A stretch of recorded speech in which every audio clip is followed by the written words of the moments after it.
The first family was told the same thing. We have this. They said it with confidence. They said it with authority. They said it the way institutions say things when they need you to stay in your lane and trust the process. And the family did.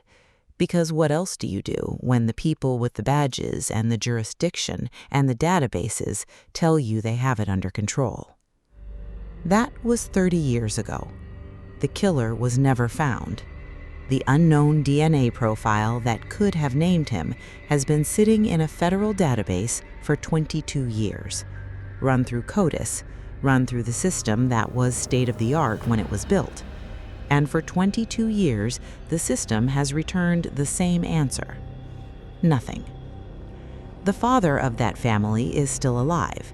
He is 82 years old. He has spent 3 decades watching institutions protect their jurisdictions with more ferocity than they ever pursued the man who murdered his daughter. And on May 20th, 2026, 112 days into a different family's nightmare, he sat down in front of a camera and said, "I recognize this." Not as sympathy, as a blueprint. He has seen this architecture before. He knows what it produces. And what he delivered on May 20th was not a statement of condolence to a grieving family. It was a warning, built from 30 years of documented institutional failure, handed directly to the people who needed most, while every institution he named in that warning has gone publicly completely quiet. 30 years. That number is not a statistic, it is an outcome. It is what this architecture produces when it runs without interruption. And right now in Tucson, Arizona, on day 112 of the investigation into the disappearance of Nancy Guthrie, it is running. Every claim in this reconstruction is sourced, named law enforcement, named journalists, official statements, documented forensic records. Every link is in the description. In February 2026, a masked, armed man entered the Tucson home of 84-year-old Nancy Guthrie, mother of NBC anchor Savannah Guthrie, disabled her security cameras before he came through the door, and took her. The last confirmed physical trace of Nancy that any investigator is currently holding is a single rootless hair inside the FBI laboratory at Quantico, undergoing advanced genetic genealogy testing. Last episode, this channel established the blueprint, a 1972 kidnapping architecture that was prosecuted twice in federal court, acquitted both times, and left intact and undefeated for 56 years. Nancy was taken using that same confirmed design. She has been missing 112 days. No arrest has been made. Before a single word of his analysis enters this reconstruction, understand who is speaking and why his voice carries the weight it carries.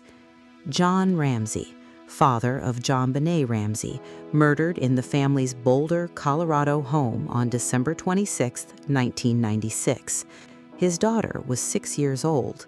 He is not a forensic consultant. He does not hold a law enforcement credential or a forensic science degree. That is not where his authority comes from, and understanding the difference is essential to understanding why what he said on May 20th matters more than anything a credentialed expert has said publicly about the Guthrie investigation in the last 3 months. His credential is the 30-year documented record of what this specific institutional failure produces when it is not interrupted. In 1996, Boulder police had no homicide detective assigned to JonBenét's case when her body was found. The FBI offered assistance. Boulder refused. Evidence handling in the first critical window was compromised, and while the institution was busy protecting its jurisdiction, John Ramsay and his late wife Patsy were treated as the primary suspects, subjected to scrutiny that consumed the investigative resources that should have been pursuing an unknown male who had left physical evidence at the scene. In 2003, 7 years later, that unknown male DNA was isolated from JonBenét's clothing. It did not match either parent. It did not match anyone in the family. The Ramsays had been telling investigators for years that the DNA would clear them. It did. The Boulder institution had spent 7 years pointed in the wrong direction. John Ramsay's analysis of the Guthrie investigation is not informed opinion, it is documented pattern recognition. He has watched this architecture operate from the inside. He has lived the version where the institution wins and the family loses.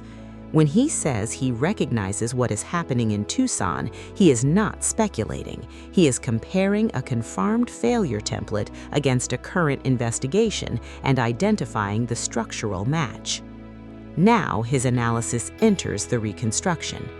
On May 20th, 2026, on Brian Enton Investigates, News Nation's documented investigative platform hosted by senior national correspondent Brian Enton, John Ramsay delivered this directly to the Guthrie family. Don't assume the police are doing everything they can do. They may be, but don't assume that. Really scrutinize what they're doing. Ask questions. He didn't stop there.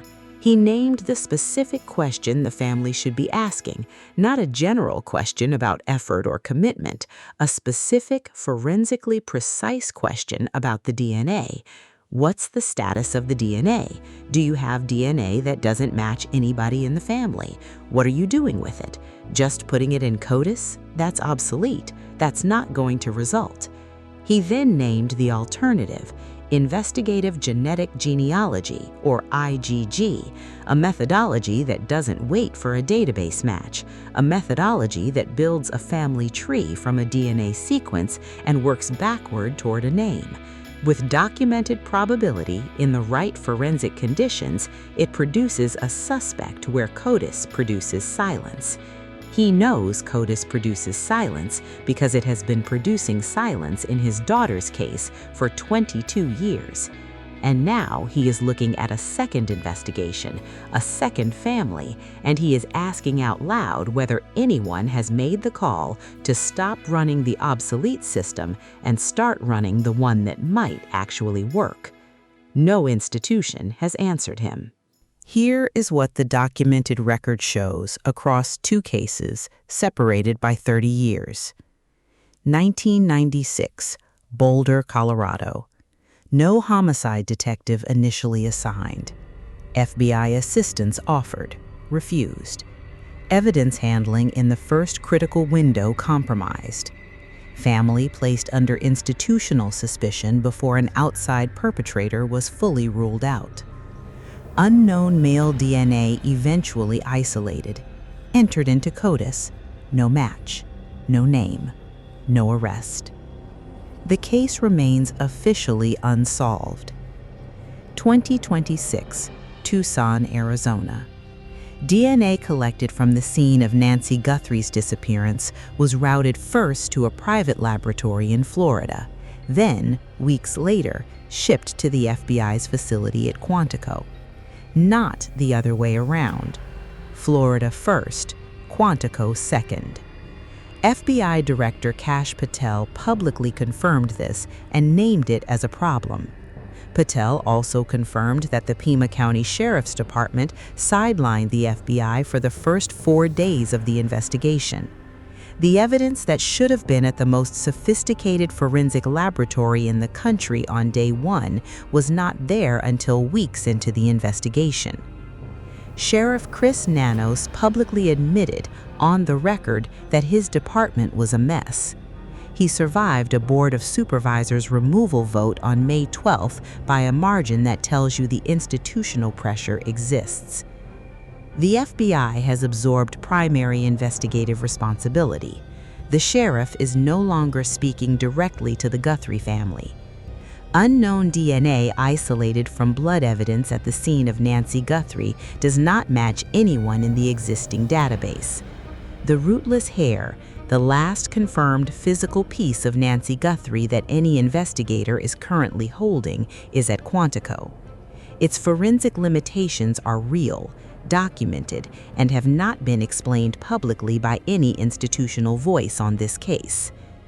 The structural features are identical. The outcomes of one are documented across 30 years. The outcome of the other is still being written. 30 years. Not as a number, as an answer to the question of what this architecture produces when it runs to completion. The unknown male DNA profile in JonBenét's case has been in the federal system since 2003. 22 years of CODIS returns. 22 years of silence from a database that Ramsay now calls, on the public record, obsolete. That silence is not a failure of the technology. The technology did what it does. It searched for a match that already existed in the system. The match was not there. The match was never there. And no one made the call to run the methodology that might have found it anyway, because IgG did not yet exist when the profile was isolated, and by the time it did, the institutional momentum was already gone. That call has not yet been confirmed publicly in the Guthrie investigation either. That is the gap John Ramsay is standing in. Ramsay's warning is not general. It is technically precise. Understand what he is actually saying, because the distance between CODIS and IgG is the distance between the investigation that found nothing for 22 years and the investigation that might still find something. CODIS, the Combined DNA Index System, is a matching database. You submit a DNA profile, the system searches for an identical profile already on file. If the unknown perpetrator has never been arrested, never submitted a DNA sample, never entered the system through any prior contact with law enforcement, CODIS returns nothing, not because the methodology failed, because the match was never there to be found. That is not a flaw, that is the design. CODIS was built to identify people already in the system. It was never built to identify people who aren't. IgG, investigative genetic genealogy, works differently. Instead of searching for an identical match, it searches for partial matches, relatives, people who share portions of the same DNA sequence. It builds a family tree from those partial matches. It uses genealogical research, publicly available ancestry databases, documented family records, verifiable lineage, to work backward from the relatives toward the unknown individual. The result is not a database hit. It is a name arrived at through documented reconstruction. The Golden State Killer was identified using this methodology 40 years after the crimes, a man who had never entered the criminal database, found through his relatives. Ramsay knows this. He named it explicitly on May 20th. He told the Guthrie family to ask whether investigators are using it, not CODIS, IgG. Now the forensic reality of what investigators are holding. The rootless hair at Quantico. No follicle, no root, no nuclear DNA. What a rootless hair can yield is mitochondrial DNA, which traces maternal lineage only, is not individually identifying, and cannot produce the specific familial sequence IgG requires to build a tree. Mitochondrial DNA tells you the maternal line. It cannot build the kind of broad familial comparison that IgG depends on. This is the forensic limitation that no institutional voice has addressed publicly. But the hair is not the only DNA in this investigation. There is a second profile, unknown, isolated from blood evidence found outside Nancy Guthrie's home. It does not match anyone in the existing database. It does not match any member of the Guthrie family, all of whom have been cleared. It does not match any known contact whose DNA was available for comparison. That profile, from blood, not hair, is structurally different from the rootless hair. Blood yields nuclear DNA. Nuclear DNA is individually identifying. Nuclear DNA is what IgG requires to build a family tree. The question Ramsay is publicly demanding an answer to, what are you doing with the DNA, may have two different answers depending on which DNA he is asking about. The rootless hair has forensic limitations that are real and documented. Whether it can support IgG is genuinely uncertain. The blood profile may not have those limitations. Whether IgG is actively running on that blood profile is not confirmed. It has not been stated publicly by any named law enforcement source. Genetic genealogy testing was introduced into the investigation in March 2026, according to the public timeline.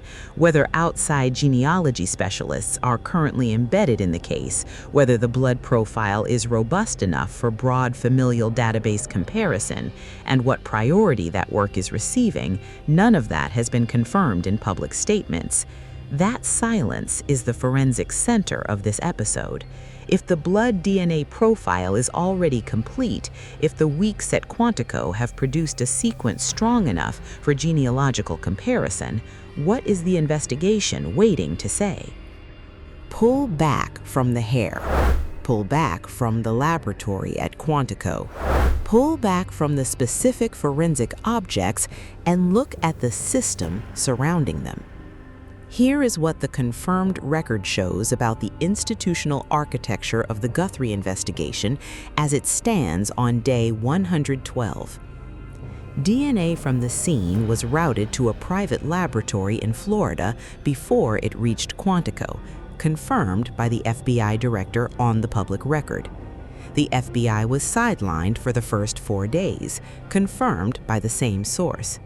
A sheriff who admitted his department was a mess survived a removal vote 11 days ago by the institutional margin of people who benefit from institutional continuity. The family is no longer communicating directly with the sheriff's office. The FBI has absorbed that channel. And the sheriff's public position stated in his own words, "Every day they get closer." The investigation is moving at a pace he describes as deliberate, methodical, by design. Brian Enton's sourcing tells a different story. Not much closer. That contradiction is on the record. It has not been resolved publicly by either party. The institutional counter-narrative, also confirmed, comes from CNN Chief Law Enforcement and Intelligence Analyst John Miller, who stated publicly that the kind of criticism being leveled at interagency cooperation by the FBI's own director harms the working relationship between the two agencies where trust is essential. That is the institutional defense of institutional process. The script places it here in the record, where the audience can weigh it against the confirmed chain of custody failure that preceded it. Ramsay diagnosed the mechanism 30 years ago and named it again on May 20th. Ego, inexperience, territorialism. That's a huge problem in our country. He said it on the public record, attributed it to a pattern he has watched operate in 2 separate investigations across 3 decades, and identified it as the specific structural feature that allows institutional failure to replicate. The hospital analogy he offered is worth placing precisely. When you are in a hospital, you need an advocate, not because every doctor is incompetent, because the system was not designed with your survival as its primary organizing principle. It was designed with its own operational continuity as its primary organizing principle. An advocate forces the system to account for what the system would otherwise move past. The Guthrie family needs that advocate inside the forensic question Ramsay named. Nobody has publicly confirmed they have one. The ticking clock is this. Genetic genealogy testing has a forensic window. The longer a profile sits in a methodology that is not producing results, the more the evidence ages around it. The reward sits at $1,050,000, $50,000 from the FBI, $1 million from the Guthrie family, and it is unclaimed on day 112. The unknown DNA from the blood evidence is at Quantico. The rootless hair is at Quantico. The genealogy testing was introduced in March. 2 months of confirmed process with no confirmed result announced publicly. At some point, the window is the question. The only physical evidence from JonBenét Ramsey's murder that has ever pointed to a specific unknown individual has been in the federal database for 22 years. The case is unsolved. Here is the plainest way to understand the difference between what Ramsay is warning against and what he's urging. Imagine you lose someone in a crowd. You have a photograph of them. You go to the security office and you ask them to search the facial recognition database, every person who has ever been flagged, every name already in the system. If your person was never flagged before, the system returns nothing. Not because your person isn't out there, because your person was never in that particular file. That is CODIS. Now imagine a different approach. Instead of searching for the person's face directly, you search for faces that look like theirs: siblings, parents, cousins, people who share the family architecture. You find the relatives, you build the family, and from the family you work your way to the person you are actually looking for, the one who was never in the original file. That is IgG. The Golden State Killer committed crimes across California for more than a decade. He was never in the criminal database. His DNA was never on file. For 40 years, CODIS returned nothing. Then investigators built his family tree from partial matches in an ancestry database and worked backward to his name. He was arrested in 2018. He was 72 years old. The methodology was not new in 2018. The will to use it was. Ramsay is asking one specific question. Has that will been applied to the blood DNA sitting at Quantico right now? And the answer to that question, whatever it is, has not been confirmed publicly by anyone with authority to confirm it. There is a question beneath the forensic question, and it arrives now not because the script announces it, but because the weight of what has been assembled makes it unavoidable. The institutional failure pattern operating inside the Guthrie investigation was not created by Chris Nanos. He inherited it the way every sheriff in every jurisdiction inherits it from the institutional culture that preceded him, from the professional architecture that rewards jurisdictional control and punishes dependence on outside expertise, from 30 years of documented precedent that was never structurally corrected because the correction would have required an institution to voluntarily reduce its own power. John Ramsay named this pattern in 1996. He named it again publicly in the JonBenét case's aftermath. He named it on May 20, 2026, in the specific context of a different family's disappearance, using the same structural language: ego, inexperience, territorialism. The pattern was documented, named, publicly criticized, and it reproduced. At what point does a failure that is 30 years documented, publicly named by the man who survived it, and visibly repeating in a second case, at what point does it stop being a mistake and start being the design? The rootless hair is at Quantico right now, inside the institution Ramsay told the family not to trust blindly. The hair does not know what institution holds it. It does not know whether the right methodology is being run on the right evidence. It does not know that the man whose daughter's case it most closely parallels just sat down on national television and asked specifically whether anyone is doing the thing that might actually produce a name. The hair just carries the information. What the institution does with that information is the only variable left. Everything stops now. Not the investigation, the script. Because before another word is spent on institutional templates and forensic methodologies and the 30-year half-life of unresolved cases, there is a person. Her name is Nancy Guthrie. She is 84 years old. She had a garden she tended and a church pew she occupied every Sunday and a corner of a kitchen she had been standing in since before most of the investigators on this case were born. She had a daughter who wakes up every morning and reads the news to the country. And for 112 mornings, 112 consecutive mornings, that daughter has read the news knowing her mother is somewhere she cannot reach. The pacemaker went quiet at 2:28 in the morning on February 1st.